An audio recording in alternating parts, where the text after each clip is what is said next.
Сәлеметсіздер ме, құрметті 7-ші сыныптың оқушылары, қалдарыңыз қалай? Бүгін біз Қазақстан тарих пәні бойынша білім бойынша жиынтық бағалауға арналған тапсырмаларды орындайтын боламыз. Ең алдымен арнамызға тіркеліп және лайк басып, басқа да достарыңызбен бөлісуді ұмытпаңыздар.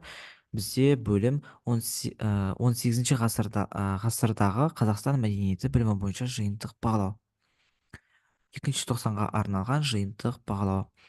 Салт дәстүрлер мен әдет ғұрыптарды сипаттап құндылығы мен маңыздылығын анықтаңыз деген. Бізде ерулік деген.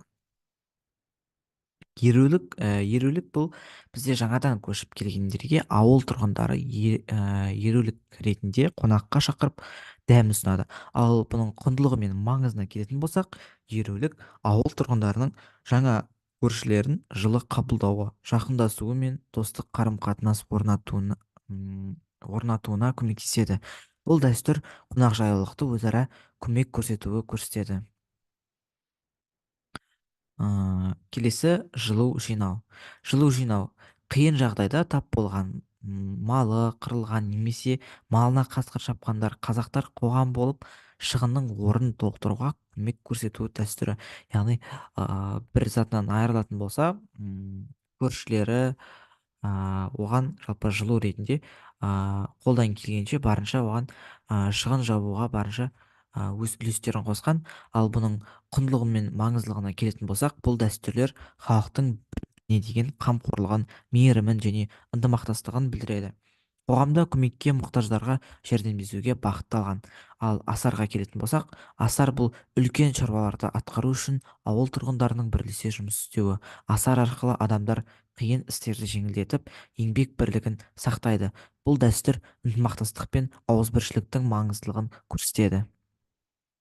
Келесі екінші тапсырма. 18 ғасыр қазақ халқын қолданбалы өнерінің гүлденген дәуірі тақырыбында птмс формуласын қолданып баға беріңіз. Позиция: 18 ғасыр қазақ халқын қолданбалы өнерінің гүлденген дәуірі деп санауға болады ма, әлде болмайды ма? Түсіндіру себебі мысал, мұны мынандай екі мысал арқылы дәлелдей аламын. Салдар қорытынды жасаймын деген. Енді позицияға келетін болсақ, позиция 18 ғасыр қазақ халқының қолданбалы өнерінің гүлденген дәуірі деп санауға болады. Түсіндіру: 18 ғасырда қазақ халқының қолданбалы өнері ерекше дамыды.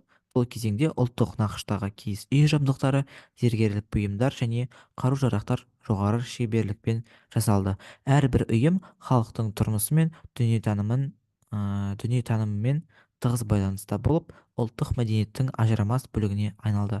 Ал енді бұның мысалына келетін болсақ, мысалы, зергерлік бұйымдар жасау өнері.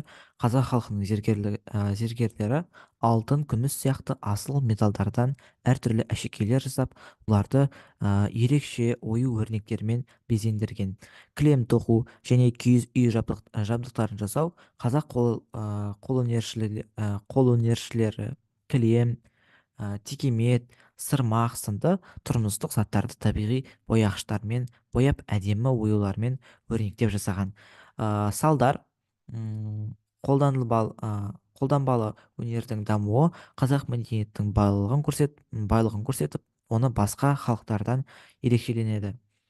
Ұрпақтар сабақтастығын сақтауға, халықтың ұлттық бірегейлігін нығайтуға ықпал етеді.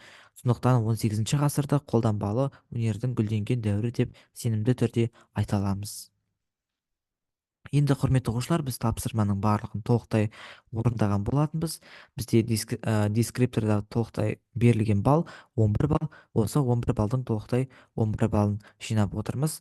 Құрметті оқушылар, енді осы еңбегімізді бағалап, арнамызға тіркеліп, және лайк басып, басқа да достарыңызбен бөлісуді ұмытпаңыздар. Алдағы уақыттарда сіздерге арнап, екінші БЖБ нұсқасын сіздерге шығаратын боламыз. Сол себептен біздің еңбегімізді бағалап кетуді ұмытпаңыздар. Бүгінге осы. Сау болыңыздар.